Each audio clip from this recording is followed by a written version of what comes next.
শোন শোন বাবু, মেলায় যে কিছু কিনতে মন করছে? কি কিনতে মন করছে আমাকে বলো।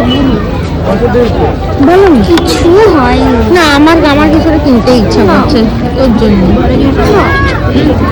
আমি তো মুখ দেখে পুরো বুঝতে পারছি মনে একরকম বলছে কিন্তু মুখে একরকম কথা। এই মেয়েটা তো এরকম কথা তো বলে না। আমাদের এখানে যে সৃষ্টিশ্রী মেলা চলছে, তো সেই মেলাতে আজকে গিয়েছিলাম। তো আজকে বাবুকে মেলাতে জিনিস কিনে দেওয়া হয়নি বলে ওর মন তো প্রচণ্ড খারাপ। আর তারপরে এই যে আইসক্রিম বের করতে গিয়ে কী কেত্তন করেছে দেখো। তো বেচারার মুখ খুব শুকনো হয়ে গিয়েছিল, কিন্তু যেই আমি আমার ভালো আইসক্রিমটা ওকে দিয়ে দিয়েছি আর ওর জঘন্য ভাঙা আইসক্রিমটা আমি নিয়েছি, তখনই মেয়ের মুখ একদম আনন্দে ভরা। আর এই যে মেলা থেকে কি একটা জিনিস কিনে এনেছে, তাকে কিছু একটা কিনে দিতেই হবে। তো তার ফাইনালি এটা পছন্দ হয়েছে, আর এই যে জিনিস।